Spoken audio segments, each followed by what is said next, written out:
اگلے بینچوں پر بیٹھی رنگ برنگے لباسوں میں ملبوس لڑکیوں میں عبایا پہنے نقاب پوش لڑکے نمایاں نظر آ رہی تھی۔ عمار نے جانے کب سے پیچھے بیٹھا اس لڑکی کی پیٹھ کو گھور رہا تھا۔ وہ لڑکی جس کا نام تھا ہولا، عجیب سا نام تھا۔ اس سے پہلے عمار نے یہ نام کبھی نہیں سنا تھا۔ وہ مائیگریشن کروا کر آئی تھی اس یونیورسٹی میں۔ اس کے آنے سے پہلے پورے ڈپارٹمنٹ میں عمار کی دھوم مچی تھی، لیکن جب سے یہ لڑکی آئی تھی وہ سیکنڈ پوزیشن پر جا رہا تھا۔ پریزنٹیشن ہو، ٹیسٹ ہو، پروجیکٹ ہو، ورک ہو، وہ پہلے نمبر پر جا رہی تھی۔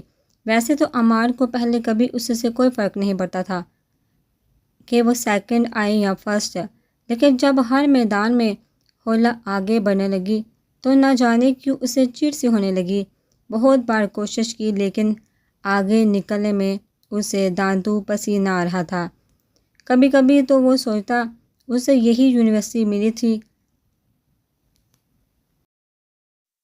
نیچر بھی اس لڑکی کی عجیب ہے، کسی میل سے بات تک نہیں، اگر کرے بھی تو لہجہ ایسا ہوتا کہ اگلا بندہ مطلب کی بات کے سوا کچھ کہہ ہی نہیں پاتا۔ انہی سوچوں میں گم تھا اور پھر سر راشد اپنا لیکچر ختم کر چکے تھے، لیکن ہمیشہ کی طرح ابھی بھی 15 منٹ باقی تھے۔ اس لیے وہ روٹین کی طرح کلاس سے سوال جواب کرنے لگے اور کہہ رہے تھے کہ اسلام ایک مکمل ضابطہ حیات ہے۔ اگر دیکھا جائے تو اسلام ایک مذہب ہی نہیں، پوری سائنس ہے۔ اسلام سے زیادہ کوئی انسان کا خیر خواہ نہیں۔ جو چیز بری ہے اس سے روکتا ہے، جو چیز فٹ ہے اسے کرنے کا حکم دیتا ہے۔ ہمیشہ کی طرح عمار کے ساتھ بیٹھے قاسم نے اپنی ٹانگ اڑائی اور کہنے لگا کہ سارے یورپ والے، چائنا والے بچھو تک کھا جاتے ہیں، شراب وغیرہ پیتے ہیں، خنزیر کھاتے ہیں جس کا گوشت سب سے لذیذ ہوتا ہے، اور الٹا اس سے انہیں انرجی ملتی ہے اور وہ ترقی کرتے جا رہے ہیں۔ ہم پر یہ حرام ہے، لیکن ہمیں یہ حرام چھوڑنے کا کیا فائدہ؟ ہم دن بدن پیچھے جا رہے ہیں، اس کی کیا لاجک بنتی ہے؟ پوری کلاس مڑ کر قاسم کو دیکھ رہی تھی سوائے اس سے کھولا کے۔ وہ بس پینسل اپنی انگلیوں میں گھما کر اس سے کھیل رہی تھی۔ نہ جانے یہ لڑکی عام لڑکیوں کی طرح کیوں بیہیو نہیں کرتی۔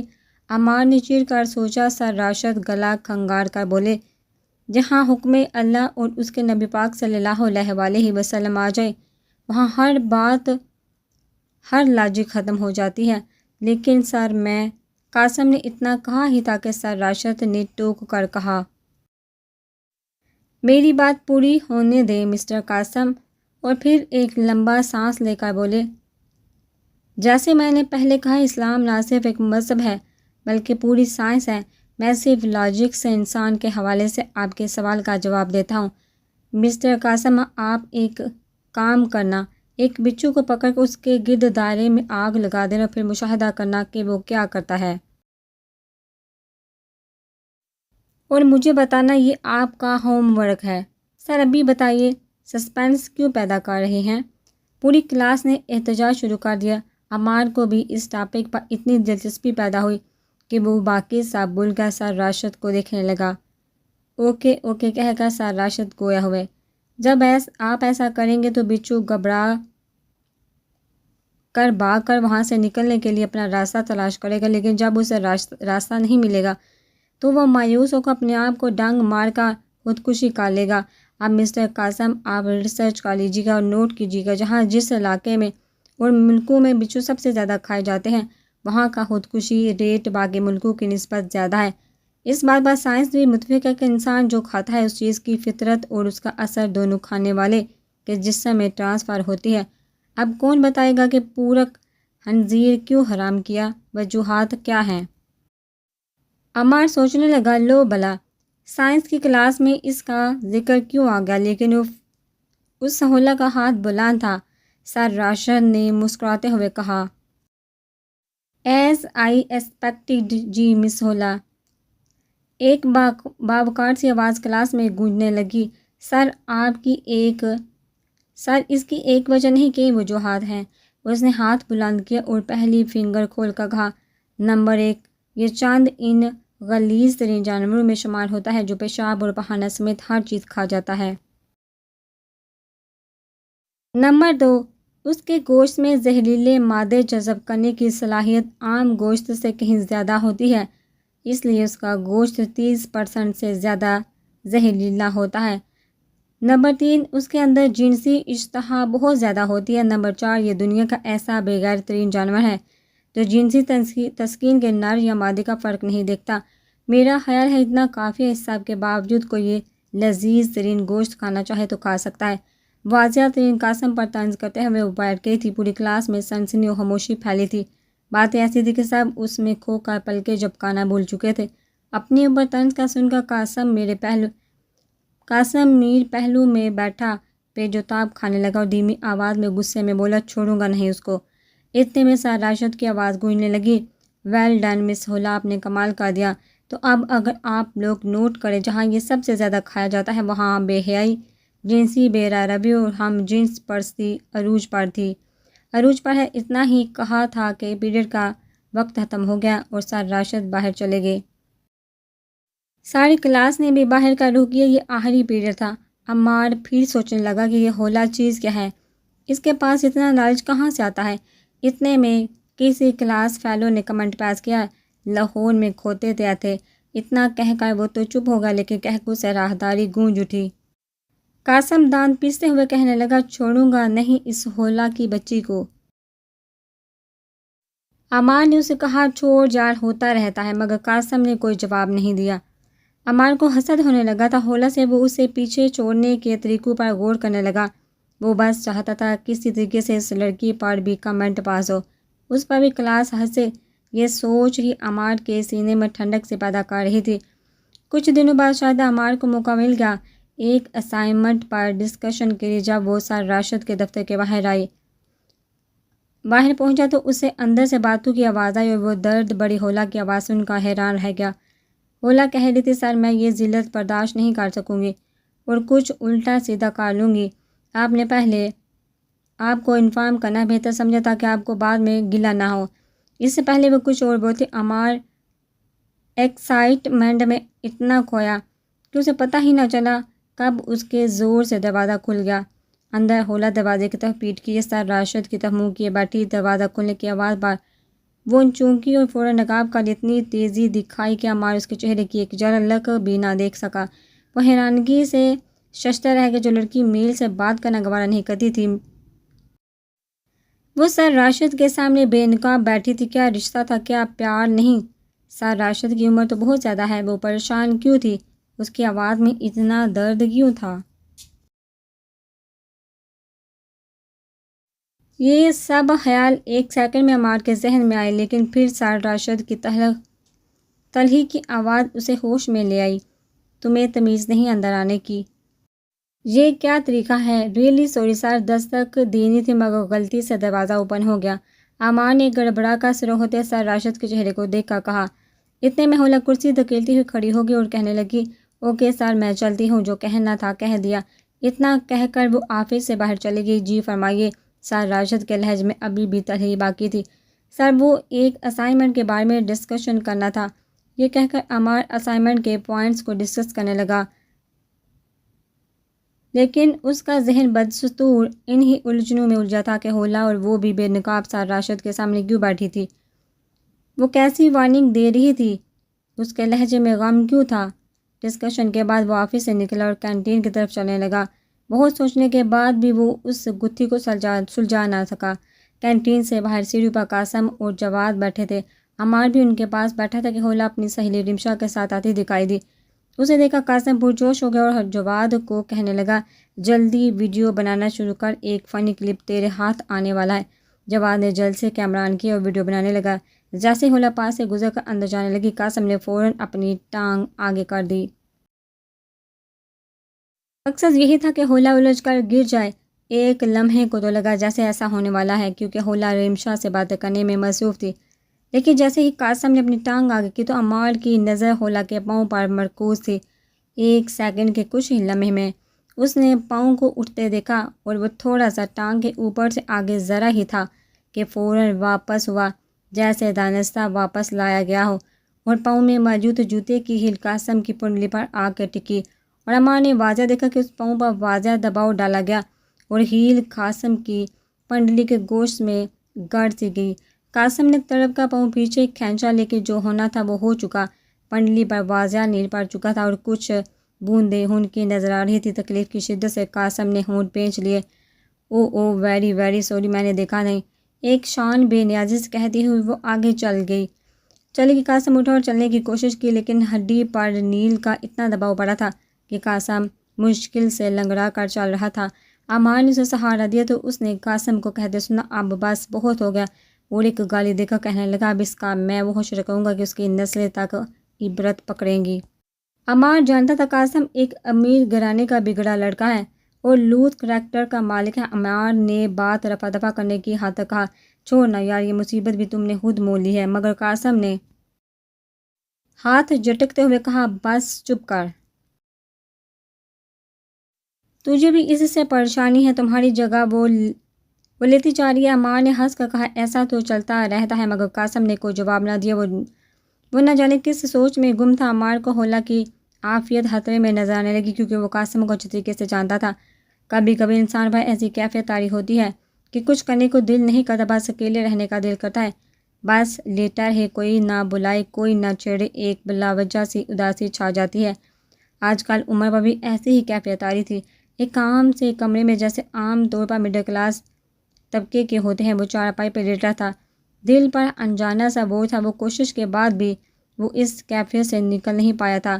تنگ آ کر اٹھا، بائک کی چابی اٹھائی اور گاؤں سے باہر جانے والی سڑک پر بائک بھگانے لگا۔ چند میل بعد ویرانے میں چند گھر نظر آنے لگے، جن کے درمیان ایک چھوٹی سی کچی مسجد تھی۔ اس نے بائک باہر کھڑی کر کے اندر گیا، وضو کیا اور مسجد میں جا کر ممبر کے نزدیک بیٹھ گیا، جہاں ایک سفید ریش بزرگ جو امام مسجد بھی تھے بیٹھے تھے۔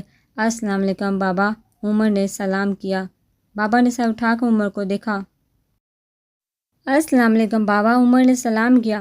بابا نے سر اٹھا کر عمر کو دیکھا اور مسکرا کر کہنے لگا، بہت کنجوس ہو۔ وہ کیسے بابا؟ عمر نے حیران ہو کر پوچھا۔ سلامتی بھیج دی، کیا جاتا تمہارا اگر رحمتیں اور برکتیں بھیجنے کی دعا بھی دے دیتے، بابا نے سادہ سے لہجے میں کہا تو عمر شرمندہ ہو کر کہا، السلام علیکم ورحمۃ اللہ وبرکاتہ۔ وعلیکم السلام ورحمۃ اللہ وبرکاتہ، بابا نے شگفتگی سے جواب دیے۔ کیسے ہو بیٹا؟ بابا نے مسکراتے ہوئے پوچھا۔ بہت پریشان ہوں بابا، عجیب سی اداسی ہے، کوئی وجہ بھی نہیں، اپنی زندگی سے مطمئن نہیں ہوں۔ ویسے تو سب ٹھیک ہے، لیکن لگی بندی روٹین سے زندگی گزر رہی ہے، لیکن پھر بھی زندگی سے خوش نہیں ہوں، کوئی حل بتا دے۔ عمر نے بے بسی سے بات کرتے ہوئے کہا۔ جب بھی کوئی پریشانی ہوتی وہ بابا کے پاس آ جاتا، جہاں کر اسے لگتا تھا جیسے ساری پریشانیاں ختم ہو گئی ہیں، ایک عجیب سا سکون ملتا تھا۔ بھوکے ہو کھانا کھاؤ، بابا نے کہا۔ نہیں بھوک نہیں، تھوڑی دیر پہلے کھانا کھایا تو عمر نے جلدی سے کہا۔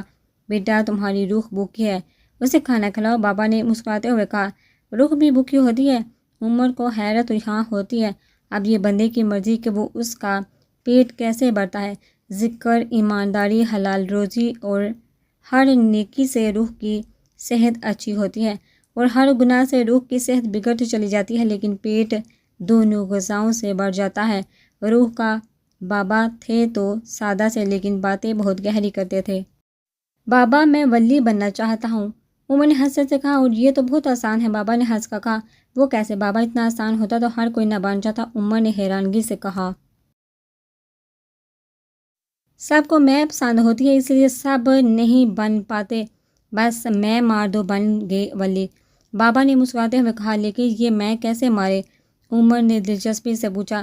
اپنی مرضی چھوڑ کر رب کے ماننے سے میں ختم، بابا نے کہا۔ یہ بات تو سب کو پتہ ہے، مگر کر نہیں پاتے بابا، آپ میری مدد کریں نا، میری میں مارنے میں، عمر نے درد بڑے لہجے میں کہا۔ ٹھیک ہے، جتنا میں کر سکوں کروں گا، ایک کام آج سے شروع کرو، بس ایک کام، نظر کی حفاظت کرو، بس جاؤ 1 مہینہ یہ کام کرو، پھر مجھے آ کر بتانا، بابا نے شفقت سے ہدایت دیتے ہوئے کہا۔ جی بابا، یہ تو میں کر لوں گا، عمر نے بہت خوشی سے کہا۔ بیٹا یاد رکھنا، نظر کی حفاظت جاندار چیزوں سے نہیں، بے جان چیزوں سے بھی کرنا، بابا نے زور سے کہا۔ جاندار چیزوں کی تو سمجھ آ گئی، بے جان چیزوں سے نظر کی حفاظت، اس کا کیا مطلب ہے بابا؟ عمر نے حیرت کی شدت سے کہا۔ جاؤ بیٹا یہ کام شروع کرو، تمہیں سمجھ آ جائے گی، بابا نے مسکراتے ہوئے کہا۔ عمر ضد نہ کر سکا، وہ جانتا تھا کہ بابا کی ہر بات کے پیچھے کوئی حکمت ہوتی ہے، اور یہ عمر بہت بار دیکھ چکا تھا۔ وہ چپ رہا اور سلام کر کے واپس ہو لیا۔ دل میں ارادہ کر رہا تھا کہ جیسے بابا نے کہا ہے ویسا کروں گا، دیکھتے ہیں کیا کیا نتیجہ نکلتا ہے۔ بعد میں اس کا وہ نتیجہ نکلا جو عمر کے وہم و گماں میں بھی نہیں تھا۔ ہولا اپنے کمرے میں بیٹھی لیپ ٹاپ پر اسائنمنٹ بنانے میں مصروف تھی کہ دروازہ کھلا اور اس کی 10 سالہ بانجی اندر آئی۔ آپی ایک سوال کا جواب پوچھنا تھا۔ تھی تو ہولا اس کی خالہ، لیکن 10 سالہ ام ہانی اسے آپی کہہ کر پکارتی تھی۔ ام ہانی نے معصوم سے لہجے میں کہا، ہاں ہاں پوچھو۔ ہولا نے لیپ ٹاپ بند کر کے اسے گود میں بٹھاتے ہوئے کہا، آپی وہ کون سا پرندہ ہے کہ جس کے سر پر ٹانگیں ہیں؟ ہانی نے معصومیت سے پوچھا۔ یہ سوال کس نے پوچھا ہے؟ ہولا نے ہنسی دباتے ہوئے پوچھا۔ بائی نے پوچھا ہے، وہ کہہ رہا تھا کہ تم نالائق ہو، تمہیں کچھ نہیں آتا۔ میں نے بھی غصے سے کہا، جو مرضی سوال پوچھ لو، اس نے یہ سوال پوچھا ہے، میری کتاب میں اس کا جواب نہیں ہوں، مجھے ثابت کرنا ہے کہ میں نالائق نہیں ہوں۔ ہانی نے پریشان ہو کر کہا، او یہ تو کوئی مشکل سوال نہیں۔ ہولا نے مسکراتے ہوئے کہا، او آپی کیا آپ نے ایسا پرندہ دیکھا ہے؟ کہاں دیکھا ہے؟ کیسا دیکھا ہے؟ میں نے بھی دیکھنا ہے۔ ہانی نے پرجوش ہو کر ایک ہی سانس میں کئی سوال کر ڈالے۔ پگلی، ہر پرندے کے سر پر ٹانگیں ہوتی ہیں، ہولا نے ہنستے ہوئے کہا۔ آپی آپ کیوں جھوٹ بول رہی ہیں؟ ہمارے طوطے کے سر پر ٹانگیں نہیں ہیں، اس کی ٹانگیں تو نیچے ہیں، ہانی نے منہ بناتے ہوئے کہا۔ ہولا کو اس معصومیت پر ہنسی چھوٹ گئی اور جب دیکھا ہانی کی صورت رونے والی ہو گئی ہے، اسے لگا کہ جیسے ہولا اس کا مذاق اڑا رہی ہے۔ ہولا نے جلدی کہا، دیکھو طوطے کا سر ہے۔ ہانی نے کہا، ہاں، پر اور ٹانگیں بھی ہیں۔ ہولا نے سمجھاتے ہوئے کہا۔ ہانی نے کہا، ہاں ہیں۔ پھر ایک لمحہ چپ ہو کر بڑی پرجوش ہو کر خوشی سے چیخی، او آپی آگے سمجھ، ہر پرندے کے سر پر اور ٹانگیں ہوتی ہیں، پلیز بائی کو نہ بتانا کہ میں نے بتایا ہے۔ ہانی نے ہولا کی منت کرتے ہوئے کہا اور گال پر پاڑی دے کر باہر بھاگ گئی۔ ہانی گئی ہی تھی کہ اندر ایک لڑکی، جس کے چہرے پر اداسی چھائی تھی اور آنکھیں سرخ تھی، جیسے بہت دیر روئی ہو، یہ صدف تھی جو ہولا کے پڑوس میں رہتی تھی۔ پاس آ کر صدف ہولا کے پاس گرنے کے انداز میں بیٹھ گئی اور رونے لگی، روتے روتے کہنے لگی، آج اس نے لاسٹ وارننگ دی ہے کہ اگر میں کل اسے نہ ملنے گئی تو وہ ویڈیو نیٹ پر وائرل کر دے گا۔ پیار کے جذبے میں بڑے بڑے عقلمند بھی اندھے ہو جاتے ہیں۔ یہی کچھ صدف کے ساتھ ہوا کہ پیار ہوا تو لڑکے کے اصرار پر وہ اسے ملنے ایک کیفے شاپ چلی گئی، جہاں ایک فیملی کیبن میں اس لڑکے نے پیار کا تھوڑا سا عملی اظہار کیا، مگر صدف کی لا علمی میں ان چند لمحوں کی ویڈیو بنا لی۔ صدف وہاں زیادہ دیر تو نہ ٹھہری، لیکن یہ تھوڑی دیر اس کی زندگی میں کتنا اندھیرا مچا دے گی کہ اس نے سوچا تک نہ تھا۔ اب وہ لڑکا اس سے تنہائی میں ملنے کی ضد کر رہا تھا۔ اس کے انکار پر اس نے دھمکیاں دی کہ وہ اس ویڈیو کو اس کے گھر والوں کے نمبر پر بھیج دے گا اور وائرل کر دے گا۔ صدف نے اس مسئلے کو ہولا کے سامنے رکھا تھا۔ ہولا نے اس سے مدد کا وعدہ کیا تھا، پرسوں تک کا ٹائم دیا ہے اس نے۔ صدف روتے ہوئے کہہ رہی تھی، اس کا نام کیا ہے؟ کون ہے کہاں رہتا ہے؟ ہولا نے پوچھا۔ اس کا نام قاسم ہے، صدف نے جواب دیا۔ یہ نام سن کر ہولا تھوڑا چونکی اور پوچھا، اس کی کوئی تصویر ہے تو دکھاؤ۔ صدف نے پرس سے موبائل نکال اس کی تصویر نکال کر دکھائی۔ جب صدف نے تصویر دکھائی تو ہولا حیرت سے دنگ رہ گئی، یہ تو اس کا کلاس فیلو قاسم تھا۔ صدف رو رہی تھی مسلسل، تم صبر کرو، میں اس مسئلے کا حل نکال لوں گی، ٹرسٹ می۔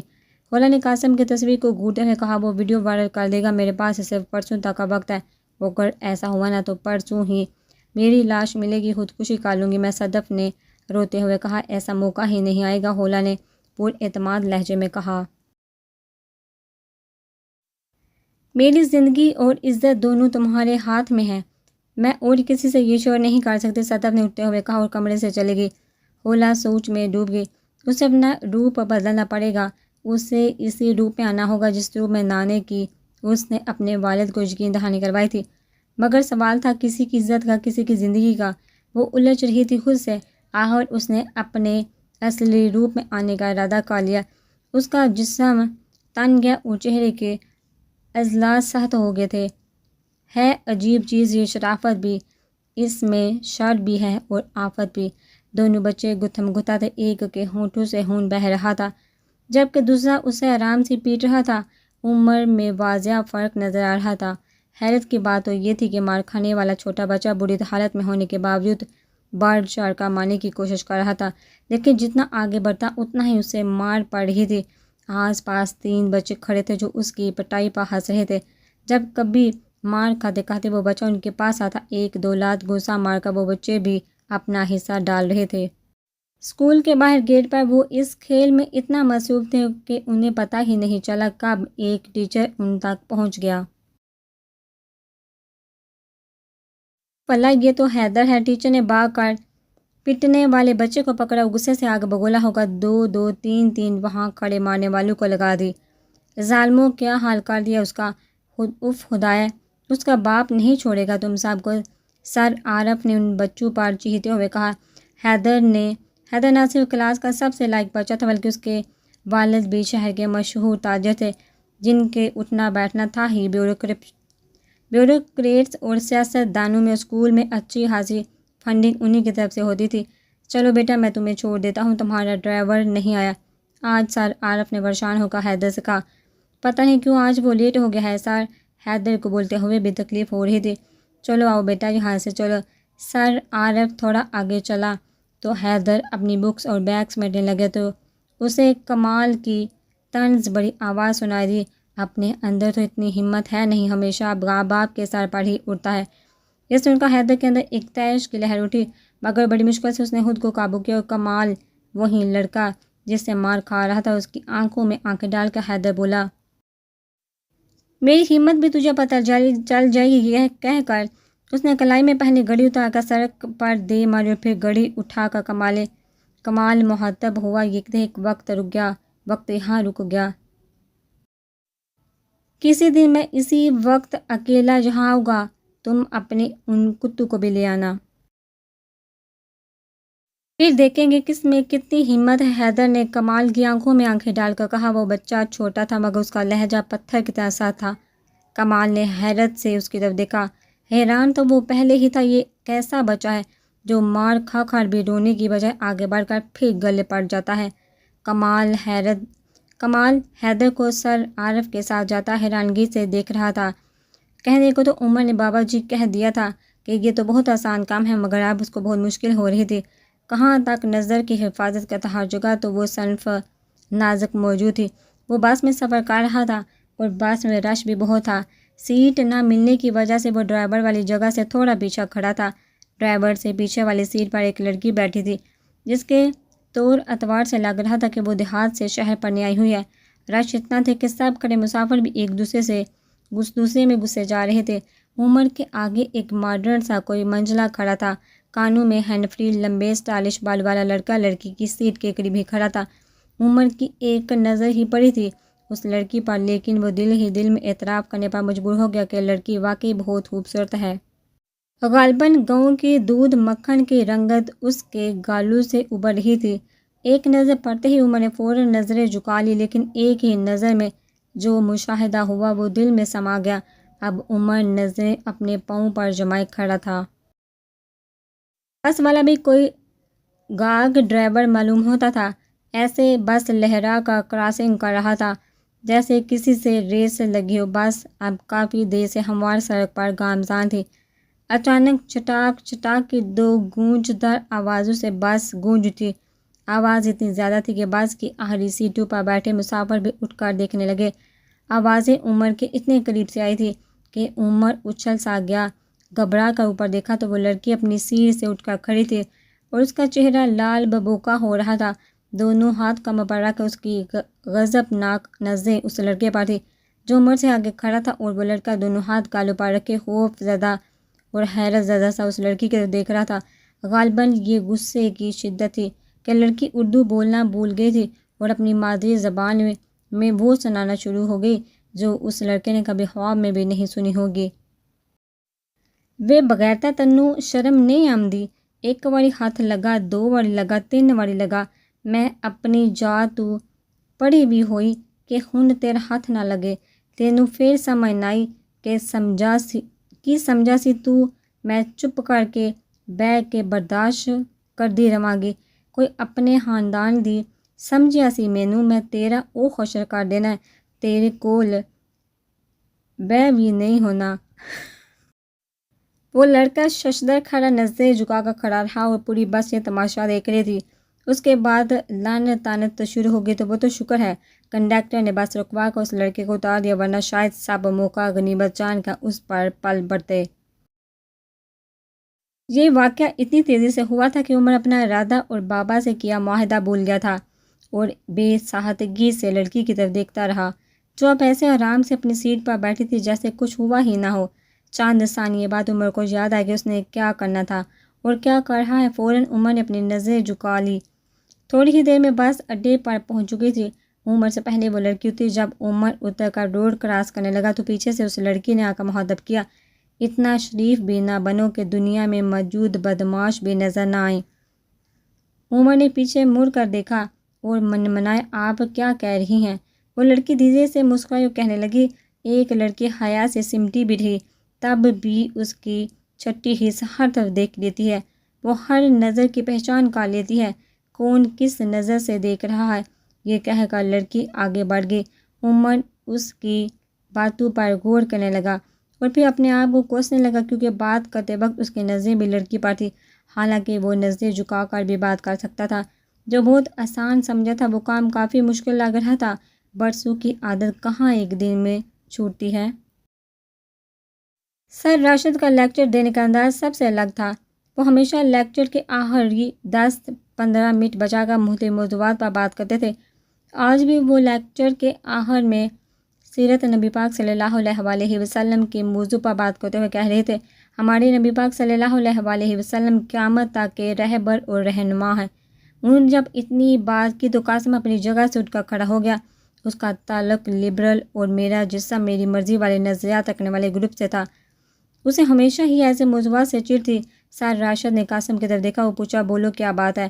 قاسم، دیکھیے میں صرف دلیل اور حجت کے طور پر کلیئر ہونا چاہ رہا ہوں، اور آج کا دور سائنسی دور ہے، راکٹ ٹیکنالوجی، ہائیڈروجن بموں کا دور ہے، آج پراکسی وارز کا دور ہے، تلواروں سے جنگیں وغیرہ لڑنے کا دور گزر چکا ہے۔ اب اس وقت موجودہ عالمی حالات کے تناظر میں حضور پاک صلی اللہ علیہ وآلہ وسلم کیسے رہنمائی کر رہے ہیں،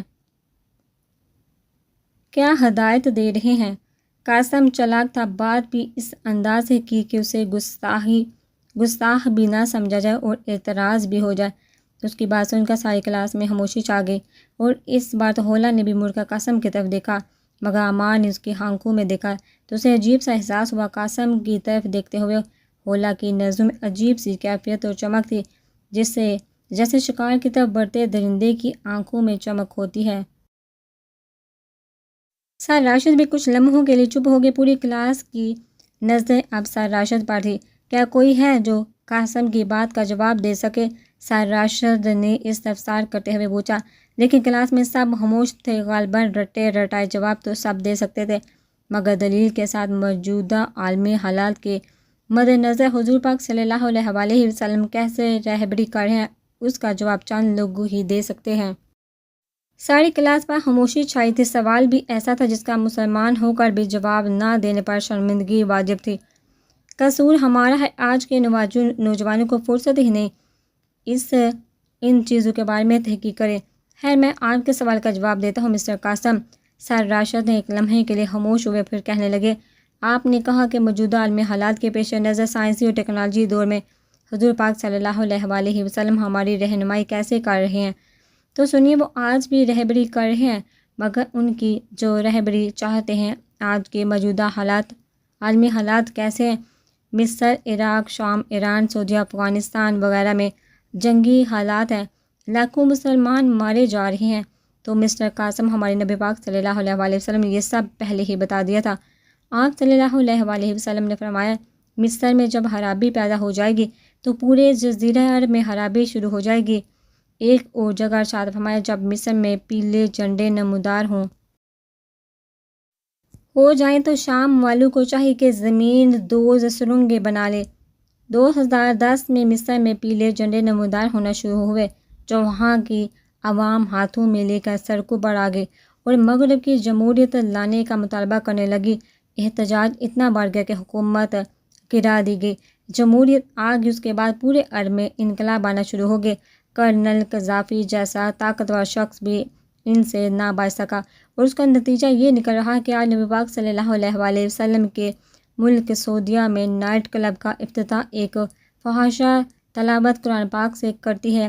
سینمے کھل چکے ہیں وہاں، اور ہاں دوسری بات کیا کہی تھی، جب پیلے جھنڈے نمودار ہوں مصر میں تو شام کے لوگوں کو زمین دوز سرنگیں بنا لینی چاہیے۔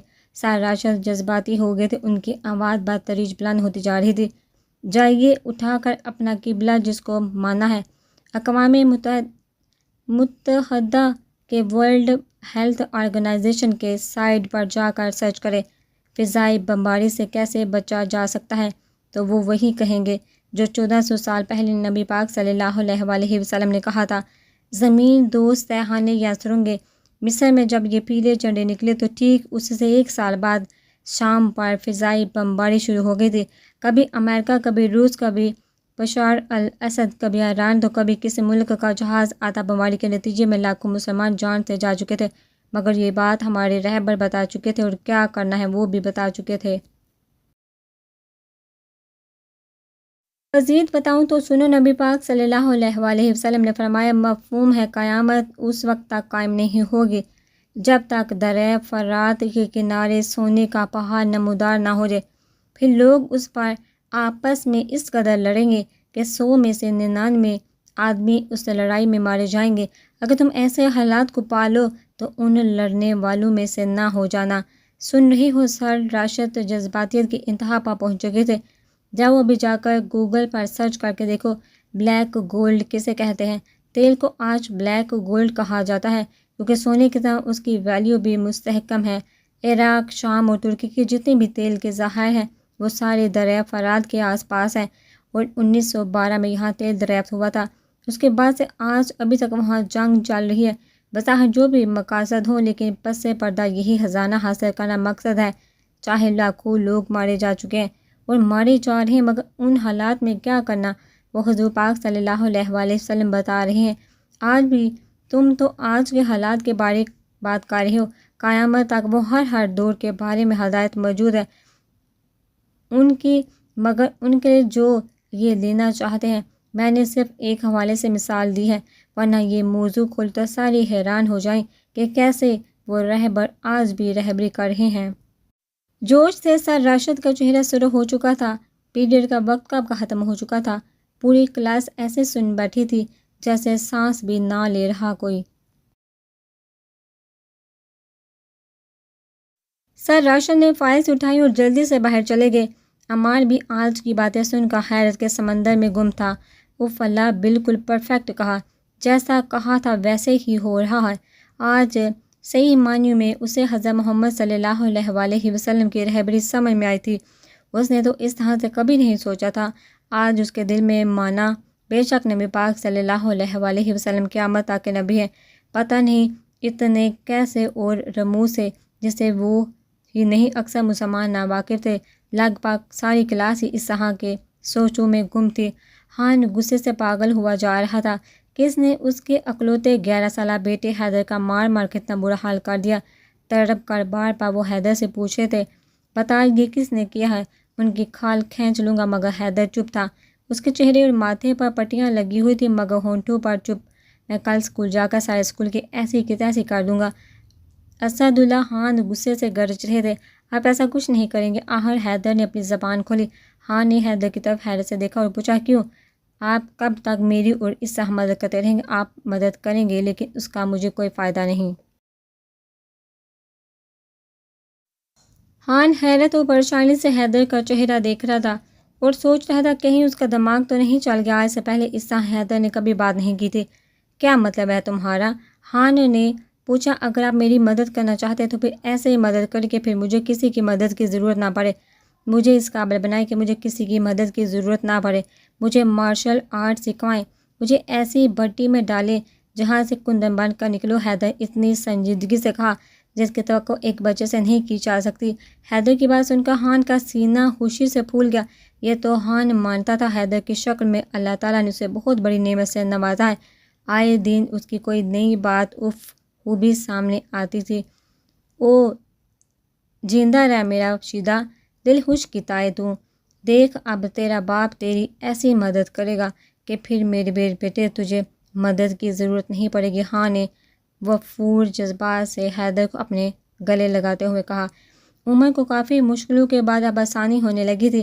اب وہ نظریں جھکا کر چلتا تھا۔ یونیورسٹی بھی کھل چکی تھی، نیا ٹرم سٹارٹ ہو چکا تھا، لیکن اس نے اپنی روٹین بنا لی تھی۔ نظریں جھکا کر چلنا، نظریں جھکا کر بات کرنا، اپنی دلچسپی کی خاطر وہ سفر کرتے ہوئے ہینڈ فری لگا لیتا، تلاوت ترجمے کے ساتھ سنتا رہتا، یا کبھی کبھی فیس بک استعمال کر لیتا تھا۔ ایک ہفتہ ایسا کرنے کے بعد اس کو ایسا کرنے کا پہلا پھل ملا۔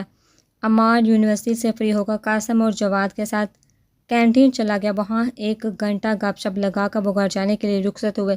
ان کی تقریباً روز کی یہی روٹین تھی۔ وہ اپنی گاڑی پر گھر کی طرف جا رہا تھا۔ قاسم کی گاڑی کافی آگے جا چکی تھی، اس نے یو ٹرن لے کر واپس ہونا تھا، کیونکہ اس کا اور عمار کا گھر مخالف سمتوں میں تھا۔ قاسم کی گاڑی یو ٹرن لے کر واپس دوسرے روڈ پر آ چکی تھی۔ قاسم نے بائیں کا اشارہ کیا تو عمار نے بھی ہاتھ ہلا کر بائیں کا اشارہ کیا، لیکن اچانک اسی وقت ون وے کی خلاف ورزی کرتے ہوئے ایک بائک قاسم کی گاڑی سے آ ٹکرائی۔ یہ تو شکر ہے قاسم کی گاڑی اور بائک کی رفتار آہستہ تھی، ورنہ بائک والے کا شاید کچومر نکل جاتا، لیکن پھر بھی بائک ٹکرا کر گری اور سوار بھی نیچے گر پڑا اور اٹھ نہ سکا اور زمین پر ہی لیٹ گیا۔ حیرت کی بات یہ تھی، بائک سوار نے گرمی ہونے کے باوجود کافی موٹی جیکٹ پہنی ہوئی تھی، سر پر بلیک ہیلمٹ، سیاہ جیکٹ، وہ سر سے پاؤں تک سیاہ پوش لگ رہا تھا۔ قاسم گالیاں دیتا ہوا نیچے اترا اور غصے سے بائک سوار کے پاس پہنچا۔ جیسے ہی قاسم سیاہ پوش کو کندھوں سے پکڑ کر اٹھانے کے لیے جھکا، اچانک سیاہ پوش کا جسم تڑپا اور جو منظر حیرت اور سراسہمگی سے عمار نے دیکھا، اس نے عمار کو بریک لگانے پر مجبور کر دیا۔ سیاہ پوش نے تڑپ کر قاسم کے چھونے سے پہلے ایک زوردار ہاتھ گھمایا اور اس کا مکہ جھکتے ہوئے قاسم کی کانپٹی پر لگا۔ قاسم کا سر زور سے جا کر بونٹ سے لگا۔ سیاہ پوش اٹھ کھڑا ہوا۔ جیسے ہی قاسم کا سر ٹکرائے، اسی لمحے سیاہ پوش نے دوسری بار مکہ لہرایا، زور سے کانپٹی پر سیدھ کر دی۔ قاسم لہرا کر زمین بوس ہو گیا۔ عمار نے پیچھے کھڑی گاڑیوں کی پرواہ کیے بغیر کار کا دروازہ کھول کر بھاگا۔ یو ٹرن لے کر آنے میں وقت لگنا تھا۔ جنگلہ پھلانگتے ہوئے اس نے دیکھا سیاہ پوش قاسم کی گاڑی میں سے کچھ اٹھا کر بائک سے دکھا رہا تھا۔ عمار نے دوڑتے ہوئے بائک والے سیاہ پوش کو پکڑنے کی کوشش کی، مگر جنگلہ پھلانگنے سے لے کر بائک تک پہنچنے تک کا وقت سیاہ پوش کے لیے کافی تھا۔ اس نے بائک سٹارٹ کی اور تیز رفتاری سے آگے نکل گیا۔ عمار نے قاسم کی گاڑی سے اس کا پیچھا کرنے کا سوچا، مگر پھر اس کی نظر قاسم پر پڑی، جو بے سود لیٹا تھا، اس کے سر سے خون بہہ رہا تھا۔ عمار نے جلدی سے اسے اٹھایا اور گاڑی کی پچھلی سیٹوں پر بٹھا دیا، پھر جلدی سے اپنی گاڑی کو سائڈ پر لگا کر قاسم کی گاڑی کو نزدیک ہسپتال کی طرف دوڑا دیا۔ ہسپتال پہنچتے قاسم کو ایمرجنسی میں لے جایا گیا، جبکہ عمار نے فوراً قاسم کے والد کو فون کر کے ہسپتال پہنچنے کا کہا اور خود ڈاکٹر کی طرف بڑھ گیا۔ ڈاکٹر صاحب کوئی گہری چوٹ تو نہیں آئی؟ عمار نے تشویش سے پوچھا۔ نہیں، ایسی کوئی بات نہیں، بس نازک حصے پر ضرب لگائی گئی ہے، جس کی وجہ سے بے ہوش ہو گیا۔ سر کا زخم بھی گہرا نہیں، بینڈیج کر دی ہے اور انجیکشن لگا دیا ہے، 5 منٹ تک ہوش آ جائے گا، ڈاکٹر نے کہا اور باہر چلا گیا۔ عمار سیاہ پوش کے بارے میں سوچنے لگا، وہ کون تھا، جان بوجھ کر ٹکرایا اور کیا لے کر گیا۔ عمار باہر آیا اور قاسم کی گاڑی کا معائنہ کرنے لگا۔ قاسم کا موبائل اور لیپ ٹاپ دونوں غائب تھے۔ عمار واپس آیا جب تو قاسم کو ہوش آ رہا تھا۔ ہوش میں آنے کے بعد قاسم پہلے حالی نظروں سے عمار کو دیکھتا رہا، پھر جب شعور کی چمک آنکھوں میں نمودار ہوئی تو چونکا خود کو دیکھنے لگا۔ کون تھا وہ، کیا ہوا؟ قاسم نے گڑبڑا کر پوچھا۔ کوئی چور تھا، تمہارا موبائل اور لیپ ٹاپ لے گیا؟ عمار نے تسلی دیتے ہوئے کہا۔ کیا میرا لیپ ٹاپ لے گیا؟ قاسم نے دہراتے ہوئے کہا۔ او گاڈ، لیپ ٹاپ لے گیا؟ قاسم کا رنگ پھک ہو گیا اور وہ گھبرایا ہوا خوفزدہ نظر آ رہا تھا۔ کیا ہوا، لیپ ٹاپ ہی لے کے گیا ہے، نیا لے لینا۔ عمار اس کا رد عمل دیکھ کر حیران ہو رہا تھا۔ قاسم کے پاس اتنا پیسہ تو کہ وہ 10 لیپ ٹاپ لے سکتا تھا، ایسے کوئی ساری جمع پونجی لے کر گیا ہو۔ اس سے پہلے عمار اس کی پریشانی کی وجہ پوچھتا، کمرے کا دروازہ کھلا اور قاسم کے ابو سیٹھ علیم اندر داخل ہوئے اور پوچھا، کیا ہوا، یہ کیسے ہوا؟ قاسم کی طرف دیکھتے ہوئے وہ پریشان سے نظر آنے لگے۔ بچائے واقعہ بتانے کی قاسم نے فوراً سر سہمگی سے کہنے لگا، پاپا وہ چور میرا موبائل اور لیپ ٹاپ لے گیا، جلدی کچھ کیجیے۔ کیا لیپ ٹاپ لے گیا؟ سیٹھ علیم بھی پریشان نظر آ رہے تھے۔ یہ تو بہت برا ہوا۔ علیم اٹھ کر ادھر ادھر ٹہلنے لگا۔ وہ فوراً فون نکال کر کوئی نمبر ڈائل کرنے لگا۔ قاسم کا موبائل اور لیپ ٹاپ کوئی چھین کر لے گیا ہے۔ سارے کام چھوڑ دو، فوراً تلاش شروع کرو۔ اور کیا کرنا ہے تمہیں پتہ ہے، موبائل اور لیپ ٹاپ دونوں میں اسپیشل GPS لگا ہوا ہے۔ جتنی جلدی ہو سکے یہ کام کرو۔ قاسم فون پر کسی کو ہدایت دیتے ہوئے کہنے لگا۔ عمار حیرانی سے دونوں باپ بیٹے کو دیکھ رہا تھا۔ ایک لیپ ٹاپ کے پیچھے اتنی پریشانی، اور کیا مطلب تھا اس بات کا؟ تمہیں پتہ ہے کیا کرنا ہے، اور یہ سب کیسے کہہ رہے تھے؟ قاسم نے مختصر بتایا کہ کیا ہوا تھا۔ چلو بیٹا گھر چلتے ہیں، علیم نے قاسم کو کہا تو قاسم فوراً بیٹھ سے نیچے اتر آیا۔ تمہارا بہت بہت شکریہ بیٹا، لیکن معاف کرنا، تھوڑی ایمرجنسی ہے، گھر پر تو جانا پڑے گا، علیم نے عمار سے کہا۔ اجلت سے باہر چلے گئے۔ بعد میں ملتے ہیں، قاسم نے بھی تیزی سے باہر جاتے ہوئے عمار سے کہا۔ احمقوں کی طرح کمرے میں اکیلا کھڑا رہ گیا۔ اسے سمجھ ہی نہیں آ رہی تھی یہ ہو کیا رہا ہے۔ اس کی گاڑی تو ہر ایک جگہ کھڑی تھی۔ قاسم نے بھی ادھر سے جانا تھا، لیکن اس نے بھی نہیں کہا کہ آؤ تمہیں وہاں ڈراپ کر دیں گے۔ وہ باپ بیٹا تو بس لیپ ٹاپ کے بارے میں پریشان تھے۔ عمار نے سر جھٹکتے ہوئے باہر کا رخ کیا۔ یہ گتھی فی الحال وہ سلجھا نہیں پا رہا تھا۔ خان نے حیدر کے کہنے پر اس کا اسکول تبدیل کروا دیا تھا، اور اس کے لیے بڑی مشکل سے ایک ایسا ٹرینر ڈھونڈا تھا جو اس کے بیٹے کی خواہش کے مطابق اسے لڑنے کا فن سکھا سکے اور مارشل آرٹ میں ماہر بنا سکے۔ لیکن مسئلہ یہ بنا کہ وہ شخص عجیب تھا۔ اس کا کہنا تھا وہ اسی شرط پر سکھائے گا، اس سے پورا اختیار ہوگا، وہ جو چاہے کرے، اور حیدر کو اس کے ساتھ ہی رہنا ہوگا جب تک اس کی ٹریننگ چلتی رہے گی۔ گھر جانے کی اجازت نہیں ہوگی، مہینے میں 1 دن بس وہ گھر جا سکے گا، اور نہ حیدر سے ملنے کی کسی کو اجازت ہوگی۔ یہ شرطیں سن کر خان کا تو دماغ ہی گھوم گیا۔ پہلے تو وہ یہ پروگرام ہی کینسل کر کے گھر آیا، لیکن حیدر نے شرطیں ماننے پر اصرار کیا تو مجبوراً حیدر کو لے کر دوبارہ اس شخص کے پاس پہنچ گیا جو ماسٹر کے نام سے مشہور تھا۔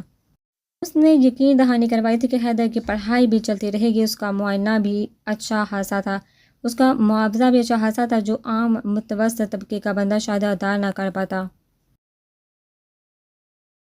حیدر کو ماسٹر کے پاس چھوڑ کر خان افسردہ سا واپس چلا گیا۔ اس کی ماں بھی بہت پریشان تھی، لیکن حیدر کی خوشی کی خاطر انہوں نے دل پر پتھر رکھ لیا تھا۔ حیدر کا پہلا دن تھا اور وہ سر جھکائے ماسٹر کے سامنے کھڑا تھا۔ آگ کی بٹی سے گزر کر کندہ بننا نہایت مشکل ہے، بہت تکلیف سے گزرنا پڑتا ہے، کیا یہ بات تم جانتے ہو؟ ماسٹر نے پہلی بار حیدر سے مخاطب ہوتے ہوئے کہا۔ جی ماسٹر، مجھے پتہ ہے، مگر میں اس کے لیے تیار ہوں، حیدر نے مضبوط لہجے میں جواب دیا۔ چلو دیکھتے ہیں، ماسٹر نے کرسی سے اٹھتے ہوئے کہا۔ حیدر کے سامنے سے گزرتے ہوئے ماسٹر کی لات آہستہ سے گھومی اور حیدر کی پنڈلی سے ذرا نیچے پتہ نہیں کون سی رگ پر لگی، لیکن شدید درد کی لہر حیدر کی ٹانگ میں دوڑی۔ وہ بے اختیار لڑکھڑایا۔ اگر کرسی کا سہارا نہ لیتا تو زمین پر گر پڑتا۔ حیدر ہونٹ پینچ کر درد ضبط کرنے کی کوشش کرنے لگا۔ حیدر کو حیرانی ہوئی، ماسٹر نے ضرب تو بہت ہلکی سے لگائی تھی، مگر درد اتنا شدید کیوں ہوا؟ اس سے پہلے وہ کچھ اور سوچا۔ ماسٹر کی لات ایک بار پھر گھومی اور اسی جگہ دوبارہ لگی۔ اس بار حیدر اپنے منہ سے نکلنے والی چیخ نہ روک سکا اور ساتھ ہی زمین پر گر گیا۔ درد اتنا شدید تھا کہ اس کا پورا جسم اینٹ سا رہا تھا۔ اتنے میں دوسرے کمرے میں فون کی بیل بجی اور ماسٹر دوسرے کمرے میں چلا گیا۔ درد کی شدت سے حیدر کی آنکھیں نم ہو گئی۔ حیدر چند لمحوں کے بعد ماسٹر کمرے میں آئے، آتے ہی کہنے لگا، جہاں سے جاتے ہوئے تمہارے ابو کا شدید ایکسیڈنٹ ہو گیا ہے اور وہ انتہائی سیریس حالت میں ہسپتال میں ایڈمٹ ہے۔ حیدر تڑپ کر اٹھا۔ درد کی لہر تو اٹھی، مگر اس نے پرواہ نہ کی۔ درد تکلیف سب بھول چکا تھا، بس دل چاہ رہا تھا اٹھ کر اپنے ابو کے پاس چلا جائے۔ پلیز مجھے جلدی ان کے پاس لے چلیے، حیدر نے گڑ گڑاتے ہوئے کہا۔ چلو، یہ کہتے ہوئے ماسٹر باہر کی طرف چلے تو حیدر دوڑتے ہوئے ان کے پیچھے جانے لگا۔ درد کی لہریں تو اٹھ رہی تھی، لیکن حیدر کا ذہن اپنے ابو کی طرف الجھا تھا۔ پارکنگ میں گاڑی کے پاس پہنچ کر ماسٹر اچانک مڑا اور حیدر کی طرف دیکھ کر کہنے لگا، چلو واپس کمرے میں۔ مگر میرے ابو، حیدر نے ہراساں ہو کر کہا، تمہارے ابو کو کچھ نہیں ہوا، میں نے جھوٹ بولا تھا کیونکہ تمہیں پہلا سبق دینا تھا، ماسٹر نے اطمینان سے کہا اور واپس کمرے کی طرف چل پڑا۔ یہ کیسا سبق ہے؟ پریشان اور حیران حیدر بھی ان کے پیچھے کمرے کی طرف چل پڑا۔ کمرے میں پہنچ کر ماسٹر ایک کرسی پر بیٹھ گیا، جبکہ حیدر ان کے سامنے کھڑا ہو گیا۔ ایک بات بتاؤ ایمانداری سے، اگر میں تمہیں تمہارے ابو کے بارے میں یہ حادثے والا جھوٹ نہ بولتا تو کیا اس حالت میں تم دوڑتے ہوئے باہر جاتے؟ سوچ کر بتاؤ۔ ماسٹر مسکرا رہا تھا۔ حیدر سوچنے لگا، درد شدید تھا اس وقت، لیکن اپنے ابو کے بارے میں سن کر وہ سب کچھ بھول گیا تھا۔ پہلے تو یہ حالت تھی کہ شاید وہ کھڑا نہ ہو پاتا، لیکن ابو کا سن کر نہ جانے کہاں سے اتنی قوت ارادی اور برداشت آ گئی تھی کہ وہ درد کو نظر انداز کر کے بھاگنے لگا تھا۔ ہاں، اگر ایسی بات نہ سنتا تو وہ ایسی قوت کا مظاہرہ نہیں کر سکتا تھا۔ نہیں سر، میں اگر وہ بات نہ سنتا تو شاید اس طرح کا رد عمل ظاہر نہ کر پاتا، حیدر نے آہستہ سے جواب دیا۔ کیوں نہیں کر پاتے تم؟ وہی درد، وہی پھر کیوں نہیں ایسا کر پاتے؟ ماسٹر نے پوچھا تو حیدر کوئی جواب نہیں دے سکا۔ اوکے، میں بتاتا ہوں۔ اکثر نوٹ کیا ہو کہ بعض اوقات ہمیں سر، ٹانگ یا جسم کے کسی اور حصے میں درد ہوتا ہے تو وہ محسوس ہوتا رہتا ہے، تکلیف ہوتی رہتی ہے، لیکن اگر اس وقت بے دہانی میں کوئی ایسی چیز سامنے آ جائے جس میں بہت زیادہ دلچسپی پیدا ہو جائے تو ہم اس میں کھو جاتے ہیں۔ مثلاً کوئی دلچسپ سی فلم یا کسی بچے کی کوئی کیوٹ سی حرکتیں یا اسی طرح کا کوئی اور دل فریب منظر سامنے آ جائے تو جب تک وہ منظر یا چیز سامنے رہتی ہے تو ہم درد کو بھولے رہتے ہیں، لیکن جیسے ہی وہ منظر یا چیز سامنے سے ہٹ جائے تو ختم ہو جائے تو پھر سے درد کا احساس ہونے لگ جاتا ہے۔ ماسٹر خاموش ہو گیا۔ حیدر نے دل ہی دل میں اعتراف کیا کہ ماسٹر بالکل درست کہہ رہے ہیں۔ کیا اس وقت درد ختم ہو جاتا ہے جب ہم اپنی دلچسپ چیز میں کھوئے ہوتے ہیں؟ نہیں، درد ہوتا ہے، مگر ہم اپنے ذہن کو دوسری طرف اتنا الجھا لیتے ہیں کہ وہ درد کا احساس محسوس ہی نہیں کر پاتا۔ یہی ہم عام روٹین میں بھی کر سکتے ہیں، درد کو کنٹرول کر سکتے ہیں، اپنی سوچ اور ذہن پر قابو پا کر۔ عموماً درد اتنا ہوتا نہیں جتنا ہم محسوس کرتے ہیں۔ یہ درد کا خوف اور احساس ہوتا ہے جو درد کی شدت میں تقریباً 10% اضافہ کر دیتا ہے۔ ہم اگر چاہیں تو درد کی اصل شدت سے درد کو 10% کم کر سکتے ہیں، ماسٹر نے سمجھاتے ہوئے کہا۔ یہیں سے تمہاری ٹریننگ کا آغاز ہوگا، درد پر قابو پانا، ماسٹر نے اٹھتے ہوئے کہا۔ حیدر کے دل میں ماسٹر کے لیے اچانک بہت زیادہ عزت پیدا ہوگی اور عقیدت سے ان کی طرف دیکھنے لگا۔ عمر کو بابا کی ہدایت پر عمل کرتے ہوئے 1 ہفتہ پورا ہو چکا تھا۔ وہ مکمل طور پر نظر کی حفاظت کر رہا تھا اور شاید یہ اسی کا صلہ تھا کہ سوتے سوتے اس کی اچانک آنکھ کھلی۔ اس نے ٹائم دیکھا تو ابھی اذان ہونے میں 1 گھنٹہ باقی تھا۔ وہ حیران تھا کہ آج اچانک آنکھ کیسے کھل گئی۔ وہ بہت گہری نیند میں سونے کا عادی تھا۔ بڑی مشکل سے گھر والوں سے فجر کی نماز کے لیے اٹھاتے تھے گھر والے۔ آنکھ کھلنے کے بعد اس نے لاکھ سونے کی کوشش کی، کروٹیں بدلتا رہا مگر نیند آنکھوں سے کوسوں دور تھی۔ آخر تنگ آ کر اس نے سونے کی کوشش چھوڑ دی اور لیٹے لیٹے آسمان کو تکنے لگا، لیکن جب بیکاری ہو تو وقت کاٹنا بھی مشکل ہو جاتا ہے۔ تنگ آ کر وہ اٹھا اور ٹہلنے لگا، پھر اچانک ایک خیال آیا اس کے ذہن میں، کیوں نہ تہجد بھی پڑھ لوں، ویسے بھی بیکار ٹہل رہا ہوں۔ یہ سوچ آتے ہی اس نے وضو کیا اور چھت پر جا کر مصلی بچھایا اور نیت باندھ لی۔ ایک عجیب سا سکون اس کی رگوں میں اترتا محسوس ہوا۔ چاندنی رات تھی، ہر سو خاموشی، دھیمی دھیمی ہوا۔ ایسا سکون اس نے پہلے کبھی محسوس نہیں ہوا تھا۔ اسے لگ رہا تھا جیسے دنیا میں کوئی پریشانی نہیں، ہر طرف سکون ہی سکون ہے۔ نیت باندھتے ہی اس کے ذہن میں آیا، نظر کی حفاظت کرنے میں اس نے جو محنت کی تھی اس کا صلہ ملنا شروع ہو گیا تھا، لیکن ابھی بھی کچھ کمی سی محسوس ہو رہی تھی۔ کیا کمی ہے یہ عمر پتہ نہیں لگا پا رہا تھا۔ تہجد سے فارغ ہوگا اس کے ذہن میں بابا کی آواز گونجی، بے جان چیزوں سے بھی نظر کی حفاظت کرنا، مگر یہ بات وہ ابھی تک نہیں سمجھ پایا تھا کہ کیسی بے جان چیزیں، کیسی حفاظت۔ سوچ سوچ کر بھی وہ یہ گتھی نہیں سلجھا پا رہا تھا۔ ایک بائک ایک متوسط سے مکان کے صحن میں آ کر رکی۔ جس پر سیاہ پوش سوار تھا وہ بائک سے اترا اور اندر کی جانب بڑھا۔